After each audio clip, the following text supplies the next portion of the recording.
One second guys, थोड़ा सा issues आ रहे हैं। स्टार्ट करते हैं 2 मिनट में।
हेलो। आवाज़ आई मेरी?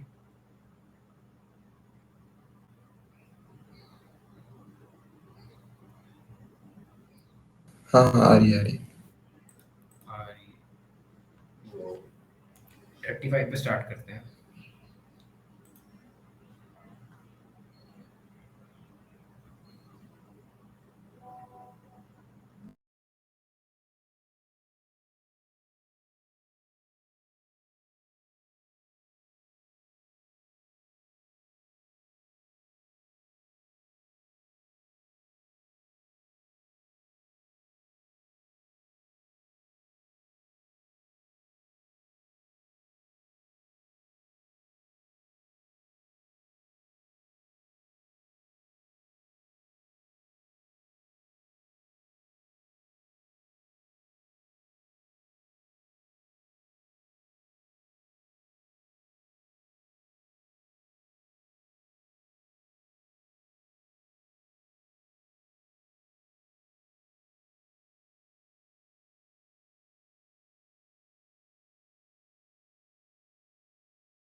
चलो स्टार्ट कर ही लेते हैं।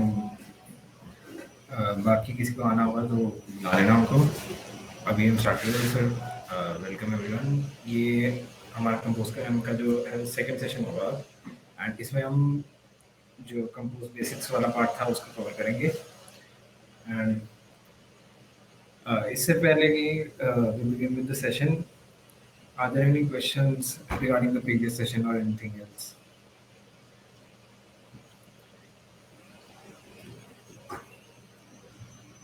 माइक अनम्यूट करके भी बोल सकते हो। Yeah, you guys can on your switch on your mics, or you can put it in the chat itself. आवाज़ तो आ रही है ना मेरी? हाँ आ रही है, आवाज क्लियर है। हेलो। हाँ आवाज क्लियर है।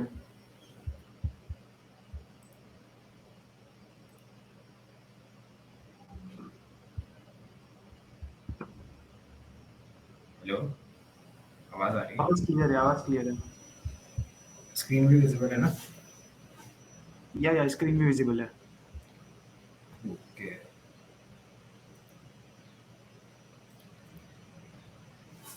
आई गेस क्वेश्चंस कोई नहीं है तो फिर let's begin with the session.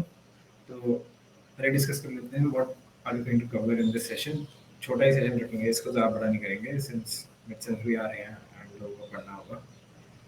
So mainly पिछले सेशन में हमने कवर किया था कोटलिन के बेसिक्स की, कोटलिन प्रोग्राम कैसे लिखते हैं, वेरिएबल्स वगैरह एंड फंक्शंस एक्सेट्रा। एंड फिर हमने थोड़ा एंड्रॉइड स्टूडियो देखा था कि एंड्रॉइड स्टूडियो पे ऐप कैसे चलाते हैं एंड थोड़ा बेसिक सा ओवरव्यू लिया था कंपोज का। बट इन डेप्थ हमने कंपोज अभी देखी नहीं है कि क्या होता है, कैसे होता है and how to actually build proper UIs. So that's what we will go through in this session and we will go through different layouts. इस layouts के बारे में बात करेंगे कि layouts क्यों हमें चाहिए एंड layouts के थ्रू हम किस तरीके से अपने ऐप को प्रॉपर्ली डिजाइन कर सकते हैं। And let's get started. So सबसे पहले let's discuss what is Jetpack Compose.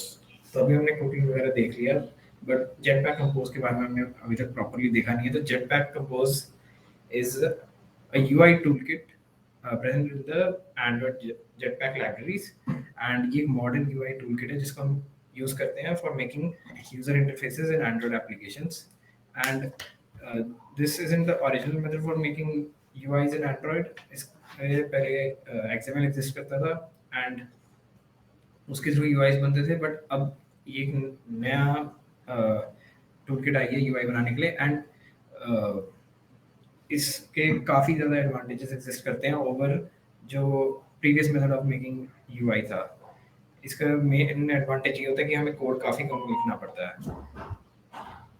तो अगर तुम में से किसी ने भी कभी एंड्रॉइड डेवलपमेंट करी और कभी पहले देखा हो एंड्रॉइड डेवलपमेंट पुराने एंड्रॉइड ऐप्स को, उनका कोड, तो तुम देखोगे कि उनके कोड काफ़ी ज़्यादा बड़े बड़े होते हैं बिकॉज उनमें लेआउट्स डिफाइन करने पड़ते हैं, लेआउट्स कैसे दिखेंगे और फिर अडैप्टर्स वगैरह, बहुत ज़्यादा लंबा कोड होता है।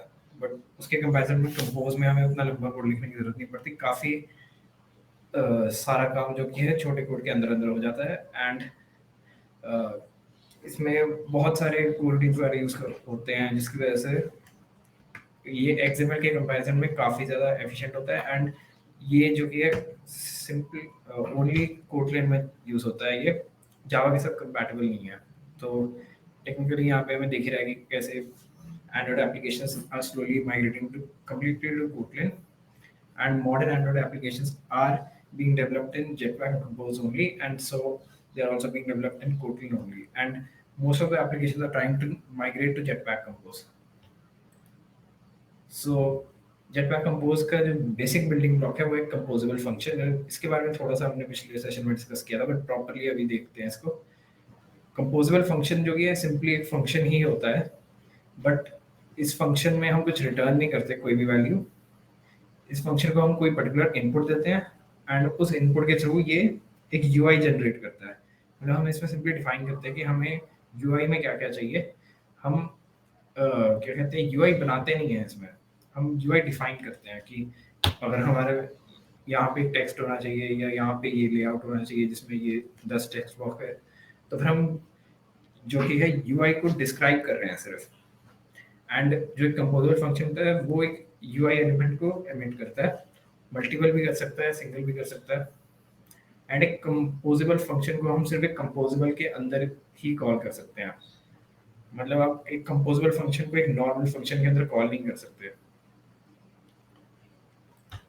तो जैसे कि हमने ये पहले बेसिक एग्जांपल देखा था कि कंपोजेबल फंक्शन का, हमने ऊपर भी काफ़ी सारा कोड था, वो थोड़ा कॉम्प्लेक्स हो सकता है लोगों को समझने के लिए, तो उसको अभी के लिए इग्नोर मार सकते हो। अभी के लिए इसको देख लो, जो एक ग्रीटिंग फंक्शन था कि उसमें एक टेक्स्ट था and text equal to hello name.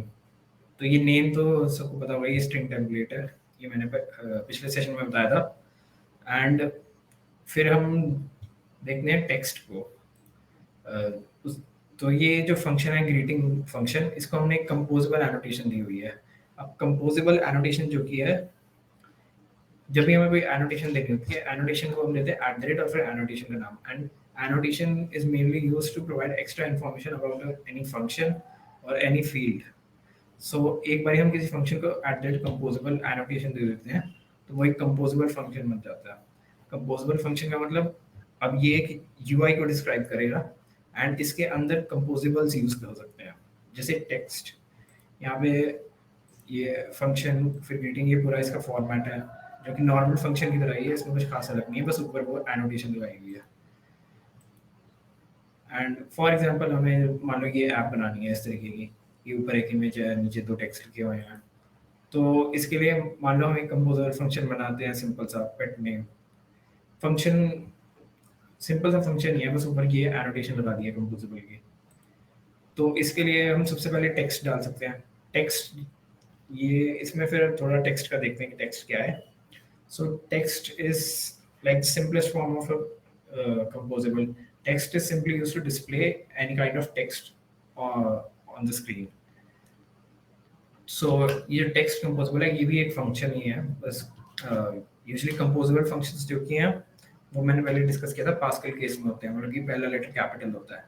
तो वैसे ही टेक्स्ट है, ये हमें बाय डिफॉल्ट कंपोज की लाइब्रेरीज प्रोवाइड करती है टेक्स्ट वाला फंक्शन। एंड इस टेक्स्ट में एक पैरामीटर होता है टेक्स्ट का, ये छोटा टेक्स्ट, एंड उस पैरामीटर में हमें पास करना होता है एक स्ट्रिंग, जो कि वो स्ट्रिंग है जो कि हम डिस्प्ले करना चाहते हैं। तो इसमें ज़्यादा कुछ कॉम्प्लेक्स नहीं है, सिंपल सा है कि एक टेक्स्ट फंक्शन है, उसमें एक पैरामीटर है टेक्स्ट का, एंड उसमें हमने ये स्ट्रिंग पास कर दी, एंड अब वो स्ट्रिंग वहाँ डिस्प्ले हो जाएगी। एंड फिर प्रीव्यू का मैंने बताया था, कोई भी अगर फंक्शन है, अब कोई भी अगर मतलब कंपोजेबल है, कंपोजेबल फंक्शन, हम चाहते हैं कि वो कंपोजेबल फंक्शन हमें बार बार ऐप चलानी ना पड़े, हमें साइड में उसका थोड़ा आइडियाज लग जाए कि कैसा दिखता है। तो हम उसके ऊपर ये @preview एनोटेशन लगा सकते हैं। @preview से की साइड पे हमें डिज़ाइन पेन में दिख जाएगा, कि मैं भी एक बार दिखा दूँ तुम्हें कैसे है ये। एंड फिर ये कुछ ऐसा सिंपल सा टेक्स्ट दिखेगा हमें, इसमें ज़्यादा कुछ कॉम्प्लेक्स नहीं है। वैसे ही हम एक और बना सकते हैं, उसमें टेक्स्ट डाल दिया, एंड फिर लेआउट्स को देखते हैं।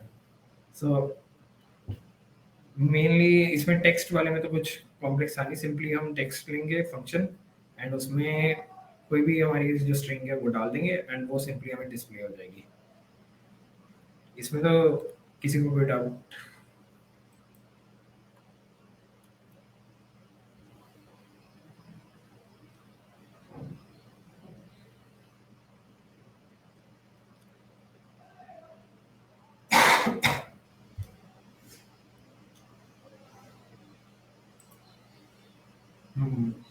आई गेस नो डाउट्स, तो इसको कंटिन्यू करते हैं।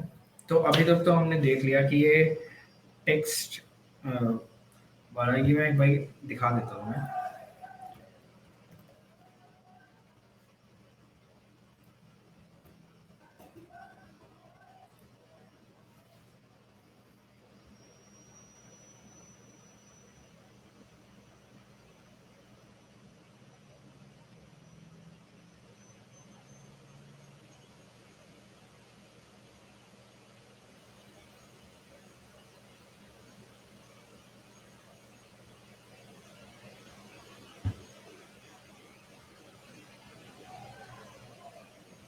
मंजूत, इसको थोड़ा सा जूम कर दो।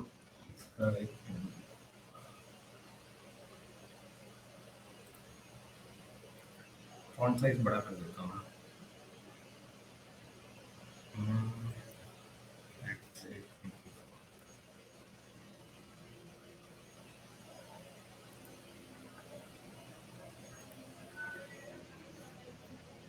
तो ये पिछली बार हमने देखा था, इसको अभी के लिए नोट मार सकते हो। मेरे ख्याल से काफ़ी ज़्यादा कॉम्प्लेक्स हो गया होगा कि क्या लिखा हुआ है, क्लास मेन एक्टिविटी ओवरराइड वगैरह।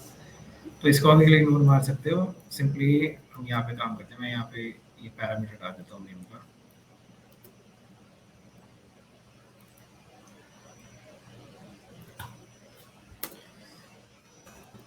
तो एक सिंपल जो कि है कंपोजेबल जो हमने सबसे पहले देखा वो है टेक्स्ट। तो यहाँ पे तुम पूरी डॉक्यूमेंटेशन देख सकते हो कि इसमें क्या-क्या अलग-अलग फीचर्स है, क्या-क्या वो इसकी प्रॉपर्टीज़ है जिनको तुम एडिट कर सकते हो। उनको भी अभी देखेंगे। तो टेक्स्ट फिर मेरे को बस यहाँ पे एक स्ट्रिंग पास करनी है, लेट्स से हेलो एवरीवन। यहाँ पे एंड यहाँ से मैं डिज़ाइन पेन खोल दूँगा। ये रेंडर हो रहा है प्रीव्यू। यहाँ पे मैंने ये एक अलग फंक्शन बनाया है प्रीव्यू का, एंड उसके ऊपर प्रीव्यू की एनोटेशन लगाई है जिससे ये जो कि यहाँ पे मुझे दिख जाएगा और यहाँ पे दिख रहा है।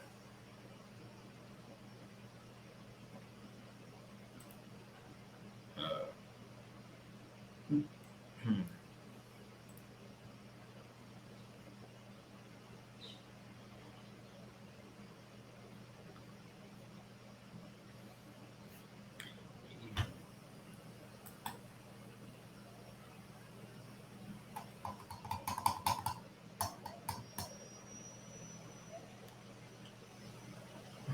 इसको रिफ्रेश होने में थोड़ा टाइम लग रहा है।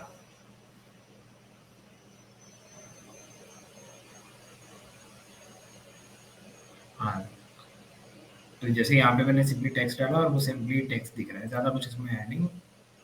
अब ये जो टेक्स्ट है इसकी थोड़ी और प्रॉपर्टीज़ होती हैं जिनको हम यूज़ कर सकते हैं, जैसे कि फॉन्ट साइज़। फॉन्ट साइज़ जो कि है, इसके थ्रू हम फॉन्ट का साइज़ बता सकते हैं ऑब्वियसली, सिंपल सा। और इसमें फॉन्ट का साइज़ डिफाइन करने के लिए हम कोई भी इंटीजर वैल्यू, इंटीजर, फ्लोट वगैरह वो डालते हैं, and then dot DP, sorry font के लिए एचपी होता है, तो dot HP. HP stands for scalable pixels. ये मेनली हमारे जो टेक्स्ट है उसको स्केल कर देता है बेस्ड ऑन हमारे स्क्रीन साइज एंड हमारी जो भी बाय डिफ़ॉल्ट फ़ोन की सेटिंग्स है। तो ये एसपी तुम्हें इंपोर्ट करना पड़ेगा। तो यूजुअली जब काफ़ी बार ऐसा होगा कि तुम कोई चीज़ यूज़ कर रहे हो तो उसको तुम्हें इंपोर्ट करना पड़े, तो जब भी ऐसा होगा यहाँ पे रेड आ जाएगा, एंड अगर ऐसा आता है तो फिर तुम उसके ऊपर ऐसे क्लिक करो, देन एक शॉर्टकट है ऑल्ट एंटर, एंड फिर इंपोर्ट, और फिर वो इंपोर्ट हो जाएगा, वो ऊपर इंपोर्ट हो जाएगा। वो फिर तुम्हें टेंशन लेने की ज़रूरत नहीं है खुद से डालने की। तो 10.sp ऐसे ही तुम 10.1 कर सकते हो डॉट एसपी। ये मेनली इंटीजर की एक एक्सटेंशन डाली हुई है इन्होंने कंपोज में एसपी वगैरह की, जिसको तुम यूज़ कर सकते हो। तो यहाँ से फॉन्ट साइज डिफाइन हो जाएगा, एंड कोई भी अगर तुम्हें चेंजेस चेक करने हैं फिर तुम्हें बिल्ड एंड रिफ्रेश करना पड़ेगा, तो यहाँ से दिख जाएगा। वैसे ही हमारे पास फॉन्ट कलर होता है, इसी बेसिस से ये हुआ है। फॉन्ट स्टाइल हो गया, बोल्ड वगैरह करना है, फॉन्ट वेट भी इसके लिए होता है। कलर का मेरे ख्याल से कलर भी होता है, यहाँ से देख लेते हैं क्या था। हाँ, कलर था सिंपली।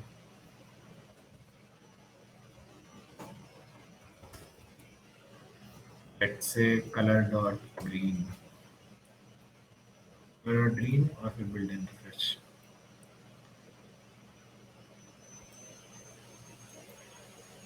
तो ये ग्रीन हो गया।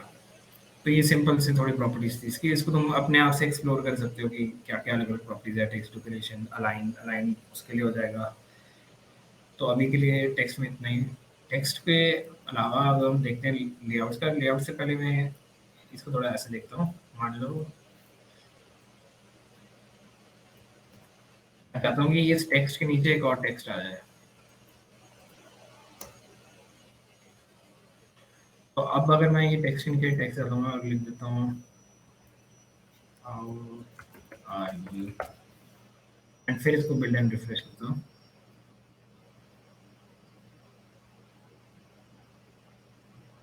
तो ये तुम देख सकते हो कि ये एक के ऊपर एक आ गए हैं, एंड इसका मेजर रीजन जो है वो यही है कि ये जो कंपोजेबल है ग्रीटिंग का, इसको नहीं पता कि इसको ये टेक्स्ट जो अलग अलग टेक्स्ट पड़े हुए हैं यहाँ पे उनको अरेंज कैसे करना है। सो यहीं पे मेनली जो काम आता है वो लेआउट्स का आता है, एंड यही मेन रीजन है कि हम कुछ भी अगर डालते हैं तो उनमें लेआउट्स यूज़ करते हैं, ताकि हम जो भी हम अलग अलग एलिमेंट्स डाल रहे हैं, जैसे कि अगर मैं नीचे यहाँ पे कोई बटन डालना चाहता हूँ या फिर कुछ और डालना चाहता हूँ, तो मैं उनको प्रॉपर्ली अरेंज कर सकूँ अकॉर्डिंगली, तो उसके लिए हम लेआउट्स यूज़ करते हैं। एंड फिर इसमें कुछ बेसिक लेआउट्स हैं, उसके बारे में डिस्कस कर लेते हैं। इसमें तो बेसिक जो लेआउट्स हमारे पास आते हैं, 2 लेआउट्स आते हैं, column and row. So column के अंदर जो भी चीज़ें हैं वो हमेशा एक के नीचे एक वर्टिकली प्रेजेंट होगी, एंड रो के अंदर वो एक के बाद एक हॉरिजॉन्टली प्रेजेंट होगी। एंड कंपोज जो कि है, इसमें यूजुअली क्या होता है कि एक पेरेंट एलिमेंट एग्जिस्ट करता है। For example in this case column एक पेरेंट एलिमेंट है। अगर मैं उसके अंदर 2-3 टेक्स्ट डाल देता हूँ तो टेक्स्ट उसके चाइल्ड एलिमेंट्स हो जाएंगे। सो इसको तुम ऐसे कंसिडर कर सकते हो कि कॉलम है, कॉलम का खुद का एक कंटेंट है कि कॉलम के अंदर क्या चीज़ें हैं, एंड वो हम कॉलम के अंदर डिफाइन करते हैं। फॉर एग्जांपल अगर इस तरीके का हम कुछ करना चाहते हैं तो फिर हम कॉलम लिखेंगे। कॉलम अगेन एक फंक्शन ही है, कंपोजेबल सारे फंक्शन होते हैं, तो कॉलम भी एक फंक्शन है। एंड ये जो कि है, ये कर्ली ब्रेस, ये ट्रेनिंग लैम्बडा सिंटैक्स है जो मैंने पिछले सेशन में बताया था। ये एक्चुअली कंटेंट की प्रॉपर्टी है, कंटेंट वाला जो पैरामीटर है उसकी वैल्यू है ये। बट ट्रेनिंग लैम्बडा एक फीचर है कोटलिन का जिसके थ्रू हमें उनको पैरेंथेसिस में लिखने की जरूरत नहीं है, पैरेंथेसिस के बाहर भी लिख सकते हैं। सो ये कॉलम हो गया। कॉलम के नीचे हम अपने जो भी हमें एलिमेंट्स चाहिए वो हम डाल देंगे, एंड वो अकॉर्डिंगली 1 बाय 1 एक के नीचे एक डिस्प्ले हो जाएंगे। सो नॉर्मली ये क्या होता है, ये दोनों टेक्स्ट एक दूसरे के ऊपर आ जाते हैं, बट इस कॉलम के थ्रू ये एक के नीचे एक आ रहे हैं। तो जिसकी ये 2 थे तो मैं इनको उठाता हूँ, एंड इतना बड़ा चाहिए नहीं।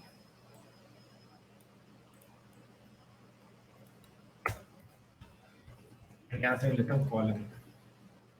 यहाँ पे ऑटो कंप्लीशन का जो फीचर आएगा एंड्रॉइड स्टूडियो में कि तुम कुछ भी थोड़ा सा लिखोगे पूरी लिस्ट आ जाएगी वहाँ पे, वहाँ से तुम सिलेक्ट कर सकते हो। तो यहाँ पे कॉलम आ गया, एंड यहाँ पे मुझे सारी इन्फॉर्मेशन दिख रही है कि कॉलम में क्या क्या प्रॉपर्टीज है, क्या क्या वो लेता है। एंड उसमें एक ये मेन जो है उसका प्रॉपर्टी जो हम यूज़ करेंगे वो है कंटेंट।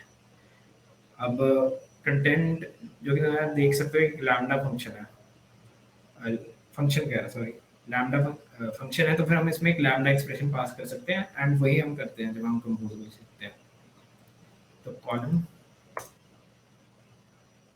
एंड यहाँ पे अगर कोई पैरामीटर पास करने हो कोई और तो फिर वो कर सकते हैं, बट अभी के लिए इसको छोड़ देते हैं। एंड फिर इस कॉलम के अंदर हमें जो भी टेक्स्ट डालने हैं उनको ऐसे डाल सकते हैं, and then build and refresh. तो अब ये एक के नीचे एक आ जाएंगे, सिंपल। और इसमें फिर नेक्स्ट जो एक चीज़ आती है वो है मॉडिफायर्स की। अब मॉडिफायर क्या होता है, मॉडिफायर यूजली हर एक कंपोजेबल में एक प्रॉपर्टी होती है मॉडिफायर की। मतलब जो आपके ये वाले ग्रीटिंग वगैरह जो आपने खुद से बनाया है उनमें नहीं होता। यूजली जो कंपोज की लाइब्रेरीज में जो बेसिक कंपोजेबल्स जैसे टेक्स्ट हो गया, कॉलम हो गया, सब में एक मॉडिफायर की प्रॉपर्टी होती है। एंड मॉडिफायर के थ्रू हम अलग अलग तरीके से हमारी विड्थ सेट कर सकते हैं, हाइट सेट कर सकते हैं, एंड वगैरह वगैरह अलग अलग चीज़ें कर सकते हैं। तो इस मॉडिफायर के थ्रू फॉर एग्जांपल मैं चाहता हूँ कि यहाँ पे थोड़े जैसे कि ये पूरा ऐसा चिपक रहा है टेक्स्ट, तो अगर मैं चाहता हूँ कि इनके बीच में थोड़ी स्पेस हो तो मैं मॉडिफायर यूज़ कर सकता हूँ। सो मॉडिफायर अगेन मैं कुछ भी लिखूँगा यहाँ पे साथ ही मेरे को प्रॉपर्टी दिख रही है मॉडिफायर की, तो मेरे को ऐसे याद करने की ज़रूरत नहीं है कि इसमें क्या क्या प्रॉपर्टीज़ हैं। यहाँ पे मैं जाके कभी भी इसके ऊपर होवर करूँगा मुझे पूरी लिस्ट मिल जाएगी। इस पे किसी पे क्लिक करके पूरी मुझे डॉक्यूमेंटेशन मिल जाएगी कि यार क्या करता है। फॉर एग्जांपल यहाँ पे दिखाता हूँ मैं मॉडिफायर, और ये रहा modifier to apply to this layout mode.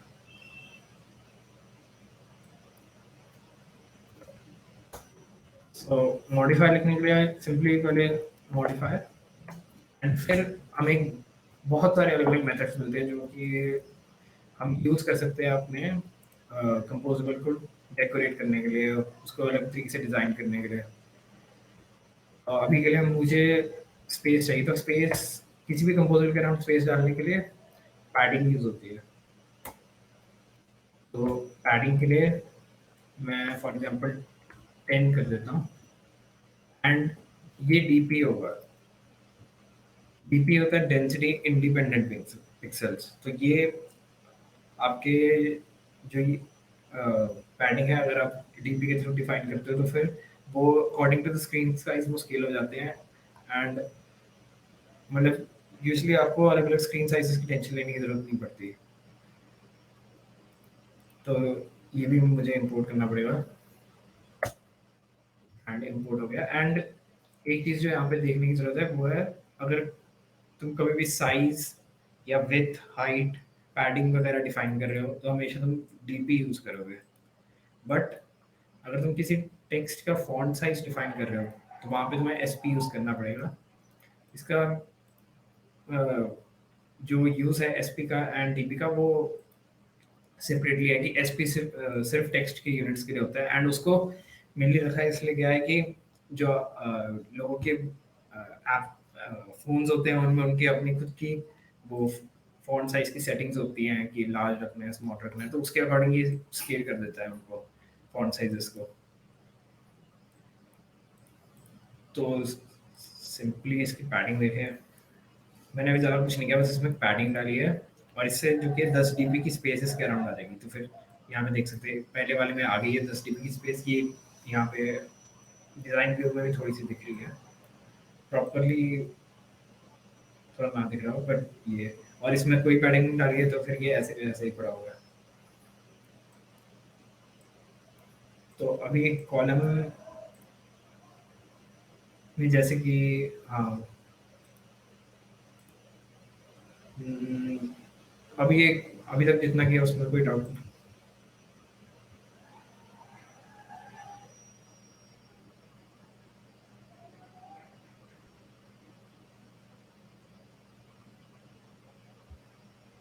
एक डाउट था, लाइक अपन 1 एसपी यूज कर रहे हैं स्केलेबल पिक्सल के लिए।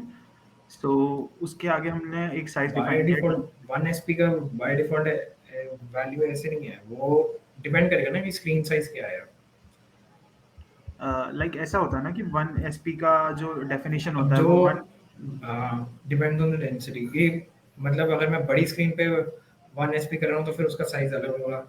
अगर मैं छोटी स्क्रीन पे 1 एसपी कर रहा हूँ तो उसका साइज अलग होगा।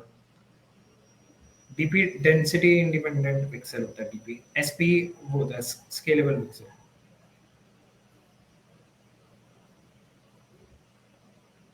ठीक है।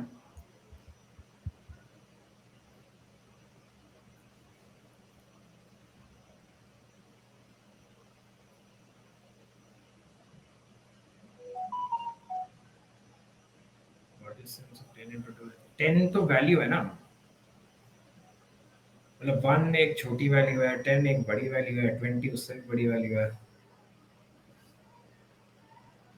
या एग्जैक्टली, सो 10 हमने एक वैल्यू दी है एंड अब एसपी जैसे की कोई हम वैल्यू 10 फिक्स नहीं है। पिक्सल करते हैं, अगर जैसे अगर सीएसएस वगैरह में 10 पिक्सल लिखते हैं तो हम्म। 10 पिक्सल हम उसका साइज बड़ा करने के लिए उसमें 10 पिक्सल लिखते हैं कि वो ज़्यादा पिक्सेल्स सराउंड करे। तो फिर ये भी उसी के लिए स्केलेबल पिक्सेल्स जो हमारे स्केल के अकॉर्डिंग पिक्सल एग्जिस्ट करते हैं किसी भी स्क्रीन पे, उसको कवर कितना वो कवर कर रहा है वो हमें वैल्यू से डिफाइन कर रहे हैं। हाँ, बट लाइक पिक्सल के डायमेंशंस है वो तो सॉलिड है ना। सो स्केलेबल पिक्सल के डायमेंशंस सॉलिड नहीं है, तो इस केस में तो लाइक फिर हमारा वही यूआई जो कोटलिन है का वो वैल्यू है। ऑटोमेटिकली स्केल हो जाएगा। कोटलिन कोटलिन सिर्फ एंड्रॉइड के लिए होती है डेवलपमेंट। कोटलिन जो कि है वो नेटिव एंड्रॉइड होती है, कि आप अगर कोटलिन में ऐप बना रहे हो वो सिर्फ एंड्रॉइड के लिए बनेगी। रिएक्ट नेटिव के थ्रू जो ऐप है वो एंड्रॉइड के लिए भी बनती है, आईओएस के लिए भी बनती है। रिएक्ट नेटिव के केस में हम जावास्क्रिप्ट में कोड लिखते हैं एंड वो जावास्क्रिप्ट का code later on native code में कन्वर्ट होता है। मतलब अगर एंड्रॉइड है तो नेटिव कोड जो कि है वो कोटलिन होगा, एंड अगर आईओएस है तो नेटिव उसका स्विफ्ट होगा। तो यही फ़र्क है दोनों में। बाकी दोनों की अपने मतलब एडवांटेजेस हैं, डिसएडवांटेजेस हैं। अभी हम नेटिव की बात कर रहे हैं, नेटिव के एडवांटेजेस देख रहे हैं। बाकी अगर हम बाद में फ्लटर का सेशन होगा, फ्लटर में हम हाइब्रिड के एडवांटेजेस देखेंगे कि जब हम एंड्रॉयड और आईओएस दोनों के लिए ऐप्स बनाते हैं तो उसमें क्या एडवांटेजेस हैं। आई गेस अभी के लिए इतने से डाउट्स।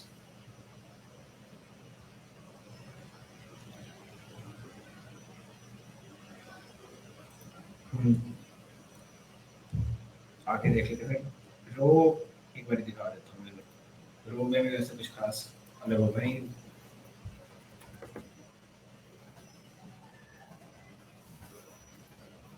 देखा, जैसे ही मैं ये लिख रहा हूँ ना एंड एंटर दबा रहा हूँ तो ये अपने आप ऊपर इंपोर्ट हो रहा है, तो फिर वो मेरे को करने की जरूरत नहीं है। हो सकता है कि जिसके मैं एंटर ना दबाऊँ, मैं कुछ और लिख देता हूँ यहाँ पे ऊपर रेफरेंस बटन लिख देता हूँ। इसका एंटर नहीं दबा रहा तो फिर ये रेड आ जाएगा क्योंकि इंपोर्ट नहीं होगा, अपने आप इंपोर्ट। तो फिर ये भी मतलब काफ़ी एडवांटेज मिलता है एंड्रॉइड स्टूडियो यूज़ करते हुए। जैसे कि अब रो में लिखा था, रो में भी कुछ खास फर्क नहीं होगा, बस ये साइड बाय साइड आ जाएंगे।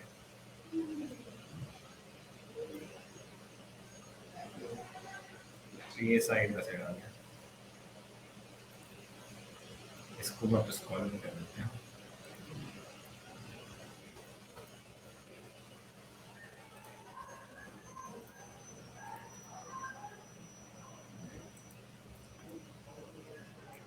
अब नेक्स्ट अगर हमें कोई अपने ऐप में मतलब इमेज डालनी है कोई, तो if you want to add an image, we will store that image in a resources folder, and हर एक एंड्रॉइड ऐप के अंदर एक रिसोर्सेज फोल्डर होता है। मैं अभी दिखाता हूँ, नीचे होता है ये। एंड इस रिसोर्सेज फोल्डर के अंदर हम अपनी कोई भी रिसोर्सेज, कोई भी स्टैटिक एसेट्स जैसे कि इमेजेस हो गए, कोई एनिमेशन एसेट्स हो गए, कोई स्ट्रिंग एसेट्स हो गए, स्ट्रिंग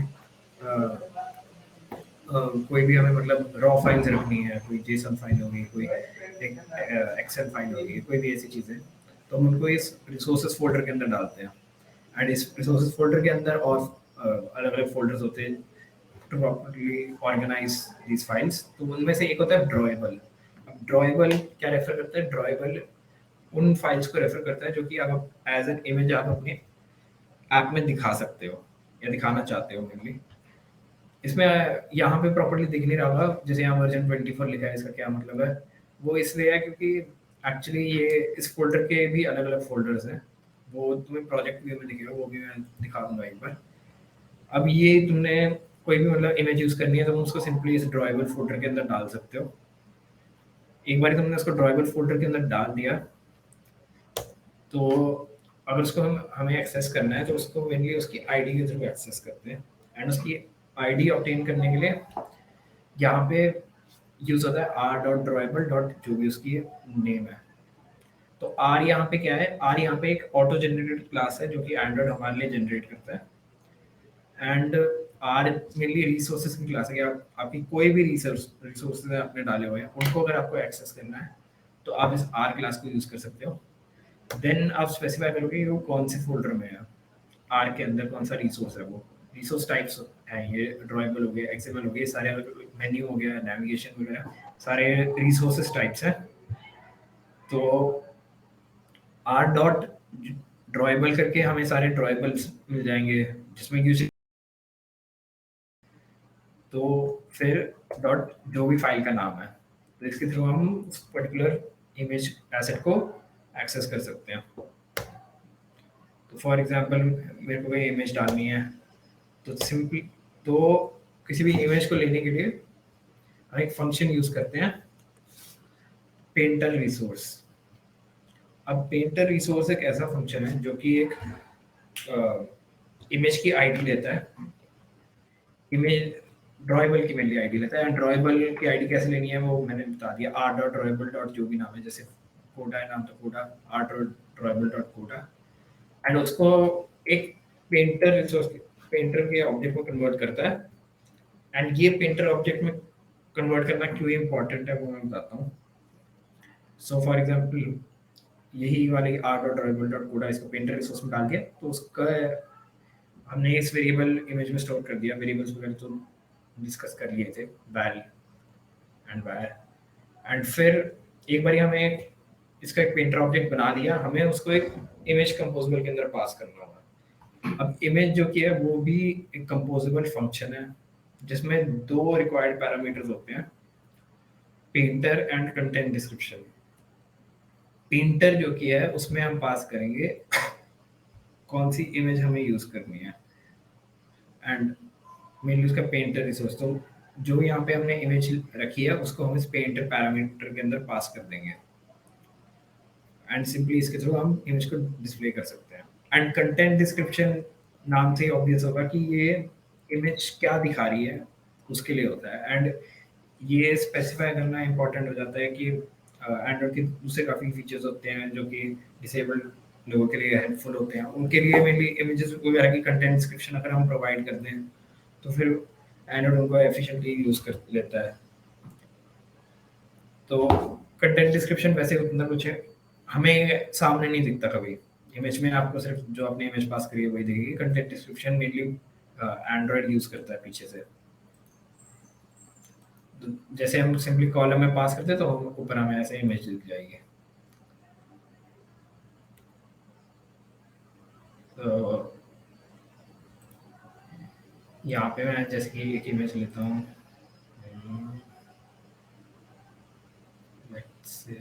ये हमारा रिसोर्सेस फोल्डर है।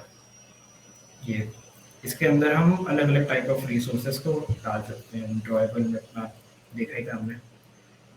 तो अगर मुझे इमेज डालनी है मैं ड्रॉएबल के अंदर डालूंगा। इसके ड्रॉएबल के अंदर ही तुम्हें दिख रहा होगा ये आईसी लॉन्चर बैकग्राउंड। ये एक्चुअली क्या कहते हैं, तुम ऐप रन करोगे तो उसका जो आइकन होगा ना, उसका जो बैकग्राउंड है ग्रीन कलर का होगा, वो इसकी वजह से ही है। इसको तुम अगर चेंज करोगे तो आइकन का कलर चेंज हो जाएगा। ऐसे ही तुम अलग अलग मतलब स्पेसिफाई कर सकते हो यहाँ पे। तो यहाँ पे इमेज ड्रॉएबल के लिए मैं कोई इमेज डालता हूँ, सी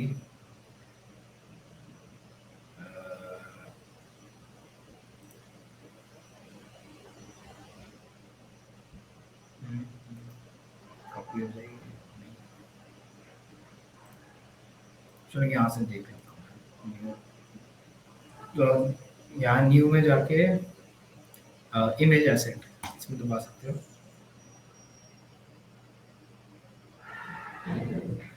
इसको मैं लॉन्चर आइकन भी करना है। ये थोड़ा इस तरीके से हो सकता है कॉम्प्लेक्स है। मैं इमेज ही कॉपी पेस्ट कर देता हूँ से ये कॉपी एंड यहाँ पे पेस्ट कर देता हूँ। अब ये यहाँ पे ज़्यादा वैसे कंफ्यूजन ना हो जाए तो मैं अवॉइड करना चाहता हूँ, बट थोड़ा सा बता देता हूँ। ये वर्जन 21 में लिए API लेवल की बात कर रहे हैं कि एंड्रॉइड का आपका वर्जन कौन सा है, कि उसमें क्या ड्रॉएबल दिखाना है, नॉर्मल क्या ड्रॉएबल दिखाना है। अभी के लिए मैं इसको सिंपली ड्रॉएबल में डाल देता हूँ। So let's say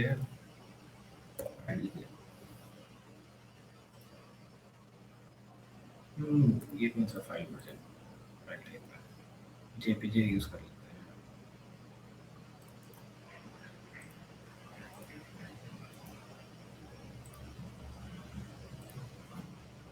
I don't want to.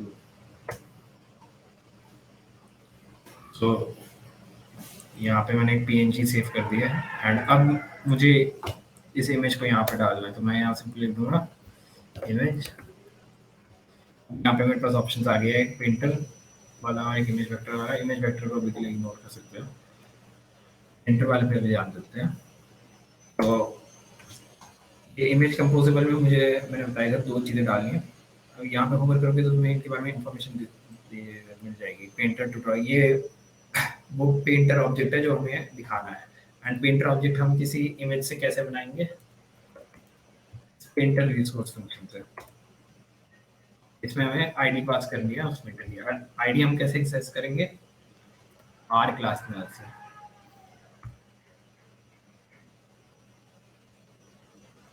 Are फिर ड्रॉएबल, हमने ड्रॉएबल में डाला है तो ड्रॉएबल में एंड डॉट फिर उसका नाम जो कि आईडी के 2 है, आईडी के। फिर देखोगे अगर इसका टाइप देखोगे तो टाइप इंट है। एक्चुअली ये एक इंटीजर के थ्रू इस आईडी ये रिसोर्स को जो कि है, हम कोई भी रिसोर्स होता है उसको एक इंटीजर के थ्रू आइडेंटिफाई करते हैं, यूनिक आईडी के थ्रू, एंड उस आईडी को हम इस क्लास के थ्रू एक्सेस करते हैं। तो ये वैसे तो इंटीजर ही है, ये कोई इमेज नहीं है, बट इसको जब हम एंड्रॉयड को देंगे तो फिर उसको पता है कि ये आईडी है किसी इस रिसोर्स की, एंड वो उस अकॉर्डिंगली उस रिसोर्स को वहाँ पे दिखा देगा। तो यहाँ से हमें पेंटर रिसोर्स ने एक पेंटर ऑब्जेक्ट दे दिया जिसको हमने इस पैरामीटर में पास कर दिया। अब उसके अलावा कंटेंट डिस्क्रिप्शन उसमें कुछ भी डाल दो। अभी के लिए इसको ज़्यादा इस पर ध्यान देने की ज़रूरत नहीं है, बट यहाँ पे तो मैं इसकी डिस्क्रिप्शन देख सकते हो कि ये किस लिए होता है।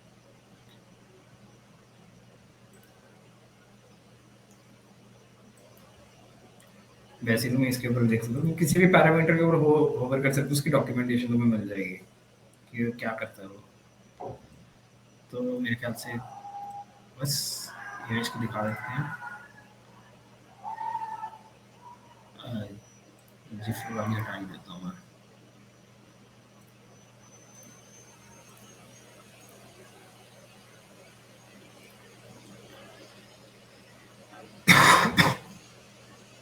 वो ये तो ऐप चला दी मैंने।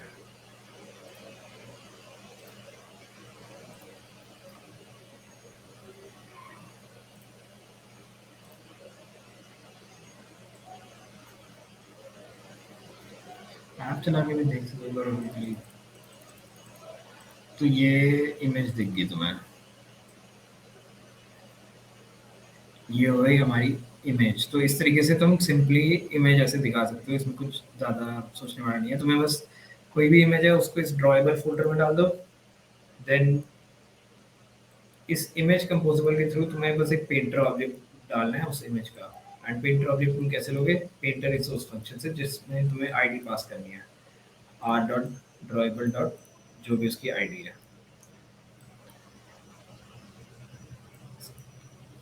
तो ये मतलब इमेज तो यहाँ दिख रही है। अब जैसे मैं ऐप रन करता हूँ, ऐप रन अब करके अब दिखाता हूँ। यहाँ पे यहाँ पे ये कोई स्क्रीन साइज नहीं पर्टिकुलरली देख रहा, सिर्फ रिव्यू दिखा रहा है। तो एक बार प्रॉपर स्क्रीन पे देख लेते हैं।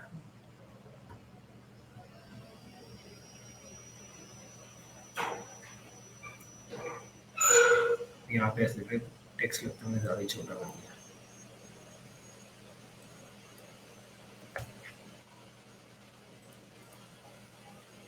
अब ज़्यादा बड़ा हो गया।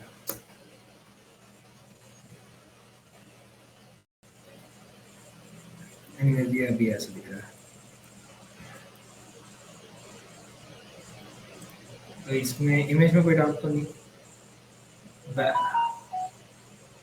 वैल इमेज भी यूज कर सकते हो, उससे कोई फर्क पड़ेगा नहीं। मतलब क्या वैल इमेज से तुम क्या कर रहे हो? देखो वैल इमेज इक्वल टू, इसको थोड़ा छोटा कर दो।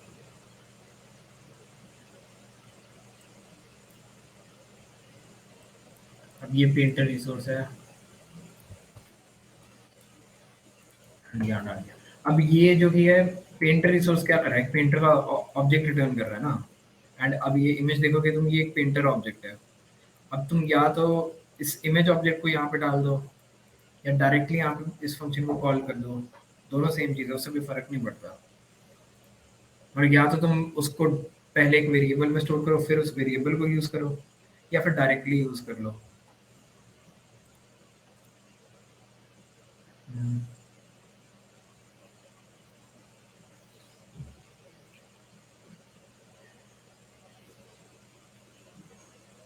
तो इमेज वाला क्लियर हो गया?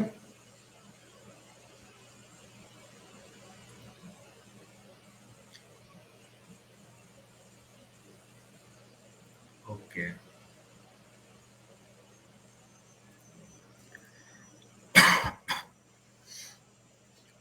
अभी के लिए इसको मैं डायरेक्टली रखता हूँ।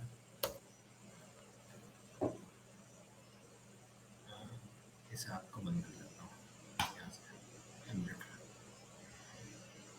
अब ये तो हो गए ये वाले लेआउट्स। अब एक और जो बेसिक लेआउट एग्जिस्ट करता है वो है बॉक्स। एंड बॉक्स जो कि है काफ़ी सिंपल सा लेआउट है, इसमें ज़्यादा कुछ नहीं है। ये सिंपली जो कि हमारे जो भी एलिमेंट्स हैं उनको एक के ऊपर एक डिस्प्ले करता है। मेनली उनको एक कंटेनर टाइप में स्टोर करने के लिए हमारे जो भी एलिमेंट्स हैं उनको हम बॉक्स में डाल सकते हैं।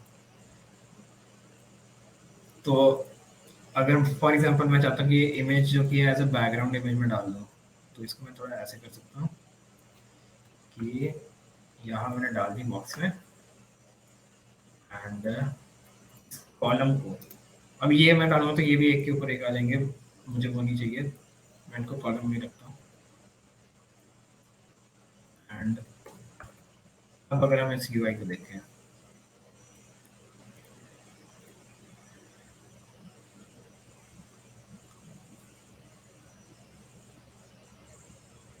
तो अब देख सकते हो ये इमेज पीछे चली गई है एंड ये कॉलम इमेज के ऊपर है, ये टेक्स्ट जो कि है वो कॉलम के अंदर है। अब अगर मैं टेक्स्ट बाहर लिख दूंगा कि तो ये भी एक के ऊपर एक आ जाएंगे, बट अभी ये कॉलम के अंदर है एंड कॉलम जो भी है वो इमेज के ऊपर है। तो अब अगर मैं जैसे ऐप रन करूंगा, दिखाता हूँ मैं,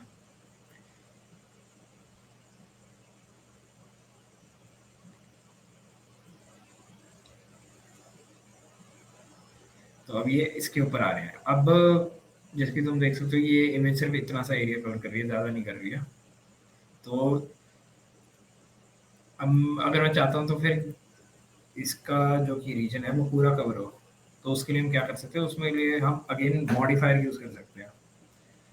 अब फॉर ये मैं ऐसे यहाँ पे थोड़ी स्पेस डाल देता हूँ रीडेबिलिटी बढ़ाने के लिए, इससे कोई वैसे फ़र्क नहीं पड़ेगा, बस कोड की रीडेबिलिटी थोड़ी बढ़ती है कि प्रिंटर ये है। यहाँ पे मैं एक और प्रॉपर्टी डालूंगा मॉडिफायर की।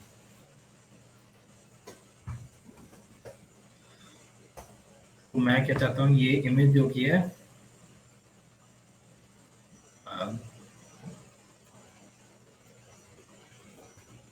पूरी वेट्स ले एंड पूरी हाइट ले। तो अगर मॉडिफायर में तुम्हें मल्टीपल चीज़ें डालनी है तो उनको इस तरीके से चेंज कर सकते हो कि डॉट फिल मैक्स विथ, पहले फिर विथ फिल कर दी पूरी, फिर हाइट फिल कर दी पूरी। तो ऐसे चेनिंग करके तुम मल्टीपल चीज़ें डाल सकते हो एंड रीडेबिलिटी बढ़ाने के लिए तुम उनको एक के नीचे एक कर सकते हो ऐसे, इससे तो कोई फर्क नहीं पड़ेगा।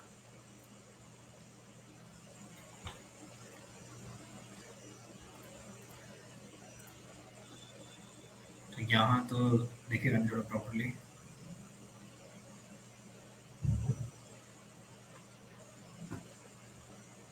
ओके दिख गया, इसका काट दो। हाँ तो अब ये जैसे तुम्हें दिख रहा होगा कि ये इमेज ने पूरी विथ एंड पूरी हाइट ले तो ली है, बट जैसे कि तुम देख सकते हो कि इसने सिर्फ अपनी पूरी विथ लेके अपने हाइट को अकॉर्डिंगली स्केल कर दिया, तो फिर यहाँ पे सेंटर में दिख रहा है। बट फॉर एग्जांपल अगर मैं चाहता हूँ कि ये पूरी इसको ले, पूरी जगह को, पूरे बैकग्राउंड को, तो उसके लिए मुझे इस इमेज को अकॉर्डिंगली स्केल करना पड़ेगा एंड इसके लिए एक प्रॉपर्टी यूज कर सकता हूँ कंटेंट स्केल की। अब ये कंटेंट स्केल एक प्रॉपर्टी है जिसके थ्रू हम इस इमेज को स्केल कर सकते हैं कि हम ये हाँ जिस जगह के अंदर है उसका कितना एरिया ले रहा है एंड अगर ज़्यादा ले रहा है कम ले रहा है तो क्या कर सकते हैं। तो और यहाँ पे इसकी डिस्क्रिप्शन में लिखे optional scale parameter used to determine the aspect ratio. तो मैं चाहता हूँ कि ये पूरी इसकी जगह ले ले एंड अगर कोई ये एक्स्ट्रा ले रहा है जगह तो फिर ये बाकी सारा कंटेंट जो कि है क्रॉप हो जाए। तो यहाँ पे मैं यूज कर सकता हूँ कंटेंट स्केल डॉट क्रॉप। अगर तुम्हें कंटेंट स्केल की कोई भी वैल्यू डालनी है तो मैं कंटेंट स्केल डॉट निकालता हूँ, कंटेंट स्केल और फिर तुम्हें सारी वैल्यूज मिल जाएंगी जो तुम यूज कर सकते हो, fill height, inside, fill bounds, fit, crop, fill width, ये सारी हमें अलग अलग ऑप्शंस मिल रही हैं। अभी के लिए क्रॉप के साथ आ रहा हूँ एंड ये fill max width, fill max height, इस इन दोनों को की जगह मैं फिल मैक्स साइज भी लिख सकता हूँ, ये पूरा ही कवर कर देगा, विथ भी और हाइट भी।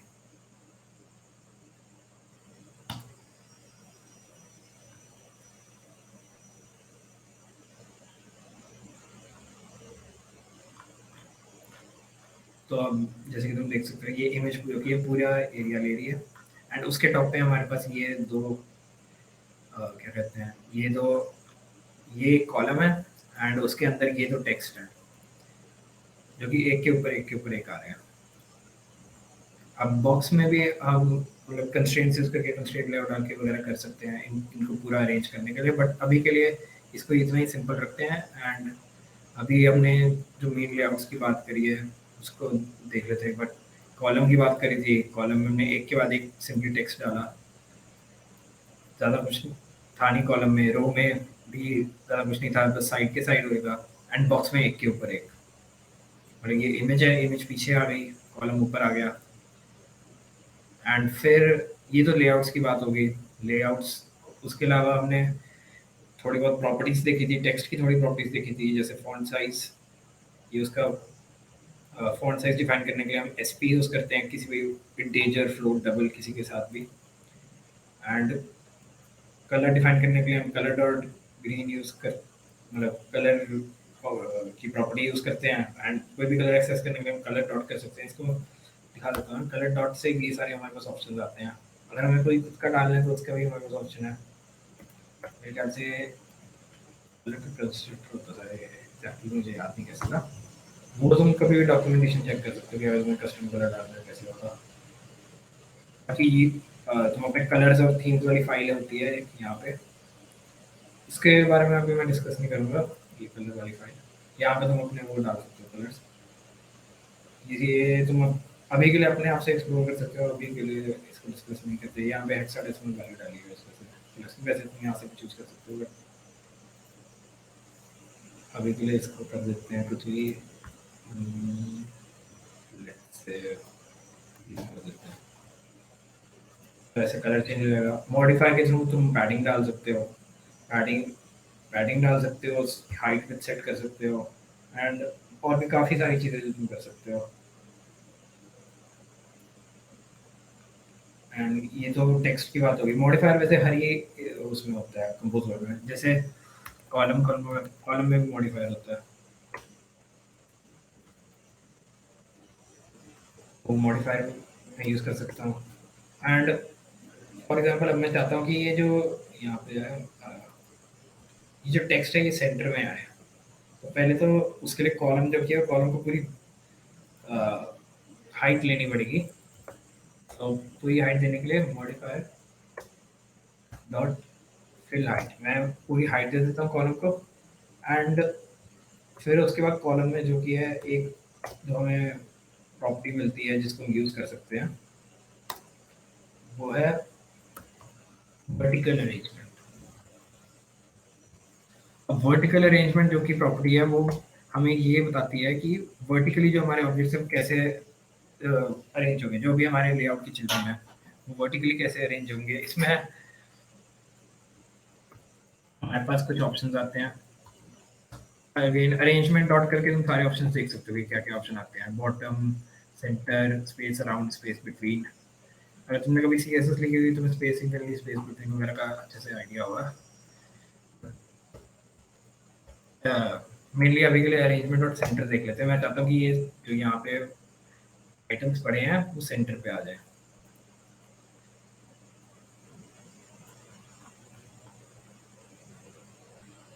तो अब ये ऐसे सेंटर में आ गए। अब मैं इसके ऊपर होवर कर रहा हूँ तो तुम्हें कॉलम भी थोड़ा दिख रहा होगा कि कॉलम, ये पूरा कॉलम है और ये उसकी बाउंड्री है। ये अभी पूरी विड्थ नहीं ले रहा क्योंकि मैंने सिर्फ हाइट पूरी फिल करी थी, विड्थ नहीं करी थी। तो तुम विड्थ भी कर सकते हो। विड्थ करने के बाद अगर तुम चाहते हो कि ये यहाँ पे सेंटर हो जाए तो उसके लिए एक प्रॉपर्टी होती है हॉरिजॉन्टल अलाइनमेंट। ये करके दिखा देता हूँ मैं।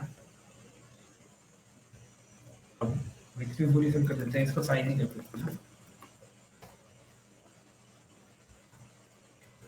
एंड फिर हॉरिजॉन्टल अलाइनमेंट से इसमें जैसे उसमें अरेंजमेंट था, इसमें अलाइनमेंट होता है।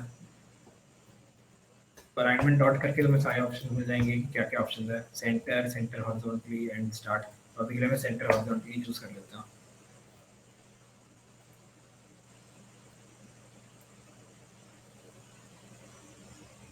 एंड इससे अब ये सेंटर हो गया। तो अब हमारा जो ये कंटेंट है ये सेंटर, वर्टिकली भी सेंटर्ड है, हॉरिजॉन्टली भी सेंटर्ड है, एंड पीछे हमारे एक बैकग्राउंड इमेज भी है।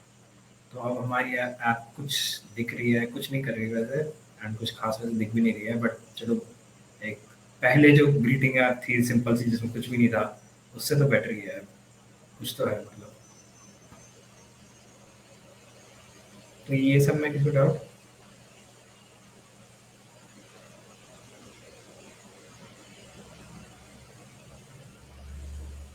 why need modify max size when we use content scale? Content scale जो कि है कंटेंट जो तुम्हारी इमेज है उसको स्केल करेगा अकॉर्डिंग टू तुम्हारे इमेज कंपोजेबल का साइज। अगर तुम्हारे इमेज कंपोजेबल का साइज ही पूरा साइज नहीं है तो फिर क्रॉप का वैसे कोई सेंस ही नहीं बनता ना फिर तो उस, क्योंकि फिर वो तो एक्सपैंड ही उस हिसाब से करेगा।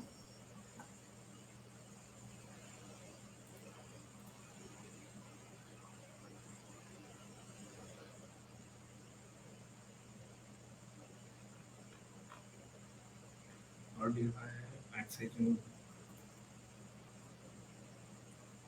ये थोड़ा मतलब क्या इसमें क्या डाउट आ रहा है कि कंटेंट स्केल क्रॉप करने के लिए साइज फुल करने की क्या जरूरत है? साइज में तो साइज तो इसलिए फुल करा कि वो पूरे इसको ले क्या कहते हैं। अब अगर मैं साइज फुल नहीं करूंगा, मान लो नहीं करता मैं, इसको हटा देता हूँ।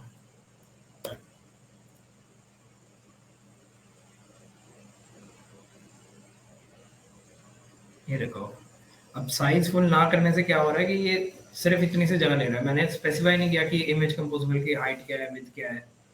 साइज फुल करने से क्या हो रहा है, इमेज कंपोजेबल का जो साइज है वो स्क्रीन का साइज हो जाएगा पूरा का पूरा। एंड अब अगर उसके अंदर जो इमेज है वो मैं चाहता हूँ कि जितनी बाहर निकल रही है एक्स्ट्रा है, मतलब वो हाइट हाइट उसकी पूरी ले ले, बट अगर कोई विड्थ अगर बाहर निकल रही है तो उसको क्रॉप कर दे, इग्नोर कर दे। तो उसके लिए मैंने जो किया है content scale dot crop use किया। अब अगर जैसे कि मैं इसकी मान लो तो मैं चाहता हूँ कि ये पूरा साइज ना ले, मान लो सिर्फ उसका एक फ्रैक्शन ले, तो यहाँ पे मैं फ्रैक्शन डिफाइन कर सकता हूँ कि कितना फ्रैक्शन ले। तो मान लो मैं इसको 0.8 कर देता हूँ, थोड़ा प्रॉपरली दिखेगा।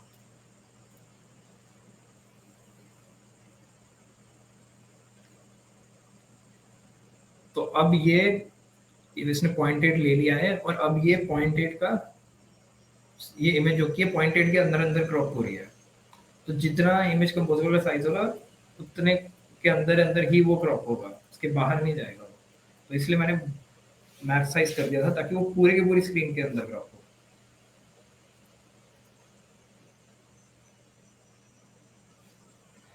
ठीक है।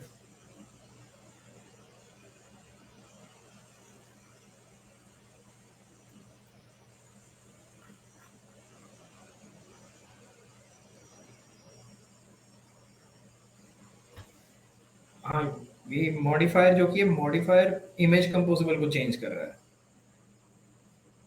कंटेंट स्केल जो कि है वो इमेज कंपोजेबल के अंदर जो इमेज है उसको चेंज कर रहा है कि वो कैसे दिखेगी। मतलब इसमें वही बात है कि फॉर एग्जांपल एक कॉल एग्जैक्टली ये चीज नहीं है, बट कॉलम को तुम ऐसे देख सकते हो कि कॉलम है, कॉलम की विड्थ चेंज करना, कॉलम का साइज चेंज करना, टेक्स्ट के साइज चेंज, उसके अंदर जो टेक्स्ट है उसके साइज चेंज करने के बराबर नहीं है। मैंने कॉलम को मैक्स साइज किया हुआ है, बट इसके अंदर जो टेक्स्ट है वो अभी भी उतनी जगह ले रहे हैं जितनी उनको चाहिए, उससे ज़्यादा नहीं ले रहे हैं। एग्जैक्टली ये चीज़ नहीं है, बट इसको तुम एज एन एनालॉजी देख सकते हो कि इमेज कंपोजेबल अलग है एंड उसके अंदर की जो इमेज है वो अलग है।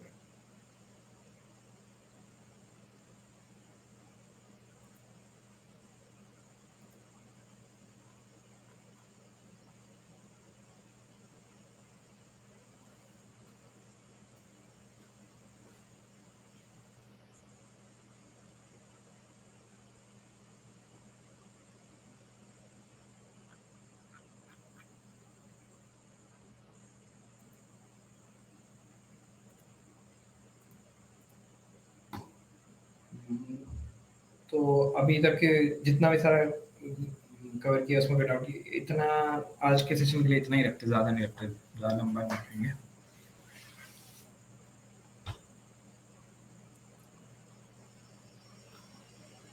आई थिंक जो थे वो क्लियर हो गए थे आज ने भी कंप्लीट टॉपिक।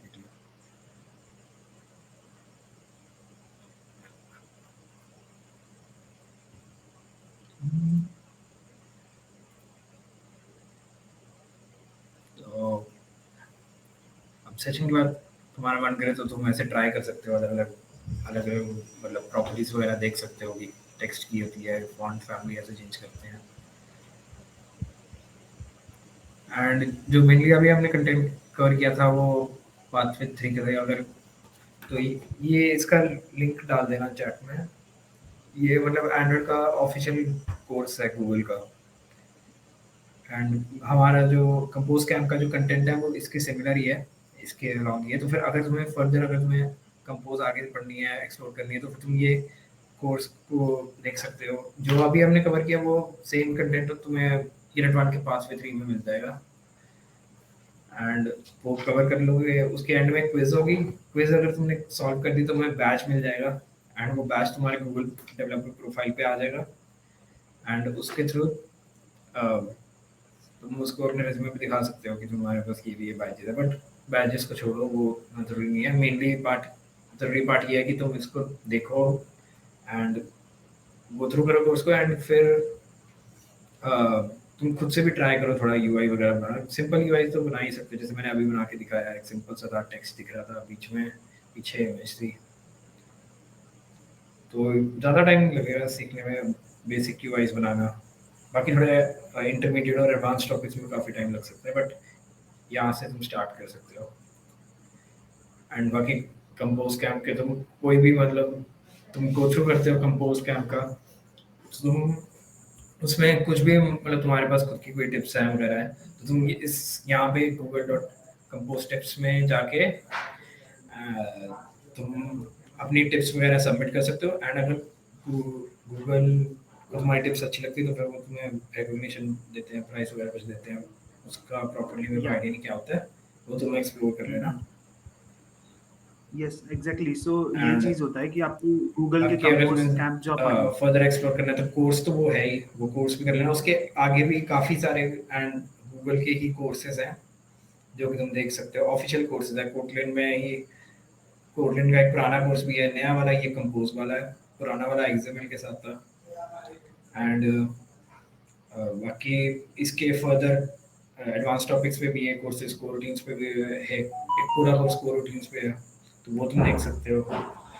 बाकी अगर तुम्हें कोई भी हेल्प की जरूरत हो, तुम ऑफिशियल एंड्रॉइड डेवलपर्स के ब्लॉग्स वगैरह चेक कर सकते हो और डेवलपर्स की साइट चेक कर सकते हो। वहाँ पर ने काफ़ी ज़्यादा अच्छी गाइड्स वगैरह डाली हुई हैं जिनको तुम गो थ्रू कर सकते हो। हर एक चीज़ की उनकी गाइड है, मतलब ऐसा नहीं तुम्हें डॉक्यूमेंटेशन प्रॉपर्ली देखनी पड़ेगी, उनकी गाइड्स को ही तुम देख सकते हो। एंड बाकी उनके सोशल मीडिया चैनल्स वगैरह पे तो अपडेट्स वगैरह डालते रहते हैं। कोई एंड्रॉइड का अपडेट आया, कोई कंपोज का अपडेट आया, वो देख सकते हो तुम। सो आई गेस ये था आज के सेशन में।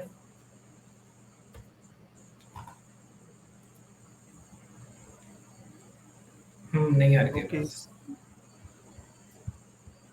हाँ आई गेस आ रही है आवाज। अभी भी नहीं आ रही। स्टिल लाइक जो हम्म, कोई और नहीं आ सकता है रही। मेरी आवाज आ रही है कि नहीं आ रही है? हाँ आ रही है, आ रही है। अच्छा, मेरे को नहीं आ रही। हाँ कोई नहीं। सो एग्जैक्टली जैसे मंजूर ने बताया था, google.compose का जो था लिंक वगैरह, उस पे जिसको भी मतलब आप कंपोज कैंप वगैरह अटेंड करते हो, जरूरी नहीं है जीडीसी पैक का ही करते हो, लाइक किसी भी जीडीएससी का आप चैप्टर पे मतलब कंपोज कैंप अटेंड करते हो एंड आपको लगता है कि हाँ ये टिप्स फॉलो होनी चाहिए सेशन के थ्रू, तो आप उस पर डाल सकते हो एंड गूगल आपको अगर आप सेलेक्ट गूगल आपको सेलेक्ट करेगा, अच्छी लगी एंड उसको रिकॉग्निशन वगैरह मिलता है। एग्जैक्टली उसके बारे में और इन्फॉर्मेशन बाद में बता दूंगा, बट उस टिप्स में जो भी सेलेक्ट होता है उसके थ्रू काफी रिकॉग्निशन वगैरह मिलता है। एंड इसके अलावा हम लोगों को जैसे कॉटलिन वगैरह सीखना है तो कॉटलिन वगैरह के लिए डॉक्यूमेंटेशन काफी अच्छी बना रखी है। इनफैक्ट उसमें एक सेक्शन बना रखा है लर्न कॉटलिन बाय एग्जांपल्स करके, एप्लीकेशन वगैरह बना सकते हो। ये लिंक मैं सेंड कर देता हूँ। आई गेस ये रहा। सो ये लिंक मैंने शेयर कर दिया, इस सारे तुम लोगों को एग्जांपल्स वगैरह मिल जाएंगे एंड इसके और ये कैंपेन तो खत्म होने वाला है, बट इसके बाद हम लोग कुछ प्रोजेक्ट्स वगैरह पे काम करेंगे बनवा, उसको आगे हम लोग सेंड वैसे भी कर सकते हैं गूगल को, और वो प्रोजेक्ट भी बनाती है टीम वगैरह, उसको रिकॉग्निशन अलग से मिलती है, लाइक वगैरह बढ़ती है ऑब्वियसली। एंड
आई गेस कोई नेटवर्क का इशू है, तो फिर सेशन एंड करते हैं।